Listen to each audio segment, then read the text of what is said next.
مساء الخير. يمكن الموضوع اللي هتكلم فيه النهارده تقيل شويه، في ناس ممكن تشوفه مقرف وفي ناس ممكن تقول ما ينفعش نتكلم فيه، صعب قوي. لكن الموضوع ده سلوك ناس كتير قوي متبعاه. اكيد مش انا الشخص الفظيع اللي مركب جناحات في ظهري وهنزل على مكان زي اليوتيوب وانشر تعاليم الدلاي فتحي، قصدي الدلاي لاما، اكيد لا، بس دي حاجه فعلا مضايقاني وقلت لازم اتكلم فيها. اجب فيما يلي. هو سلوك مكون من 3 نغمات صوتيه مختلفه مصاحبه بتشنجات في الوجه والزور، ينتج عنه مركب هلامي تختلف الوانه باختلاف الاشخاص واختلاف اعمارهم السنيه وحالاتهم الصحيه. الفكره بقى ان اغلب مستخدمي السلوك الوهمي ده هم الناس اللي ماشيه في الشارع، واستخدامه بيكون لاسباب كتيره قوي. فكوكوا من الاسباب وفكوكوا كمان من الناس اللي ماشيه في الشارع. لكن اكون راكب تاكسي وفي علبه مناديل قد كده قدام التاكسي قدام التابلو، والاقي سواق التاكسي راح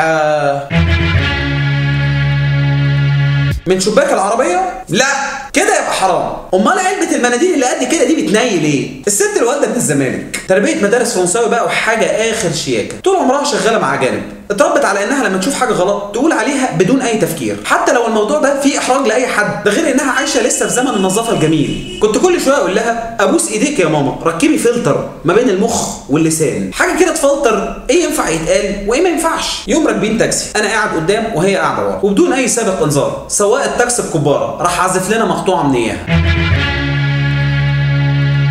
انا سمعت الصوت، شفت المنظر، تنحت شويه وكملت الموضوع عادي. اما ماما فاول كلمه راحت خطرت على بالها راحت مناولها للسواق عدل على دماغه. ايه القرف اللي انت بتنيله ده؟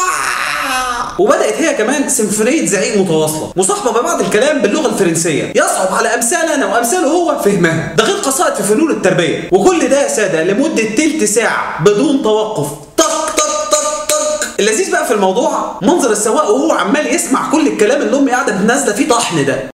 شيال الحمول يا صغير، شيال الحمول يا صغير، شيال الحمول يا صغير، شيال الحمول يا صغير، شيال الحمول يا صغير، شيال الحمول، شيال الحمول. الحاجه بقى مش عاتقه وعامله زي العربيه اللي فراملها ثابت، وهو ما بيعملش حاجه غير ان هو عمال يقول انا اسف يا حاجه، والله ما قصدي يا حاجه، يا ست انا اسف، والله العظيم حقك على راسي، انا غلطان ان انا عملت كده وحياه ربنا ما هعمل كده تاني. ما خلصوش من الموشح ده غير ان احنا وصلنا بيتنا وماما نازله من عربيه التاكسي عليها علامات الشر، لو كان البواب سلم عليها لكانت لطشته بالقلم. مش عارف اقول ايه تاني، واحد ملوش حاجه وجابه لنفسه، يستاهل. نداء لكل عازفين مقطوعه العزف المنفرد، تجنبوا الست الوالده لو شفتوها في الشارع،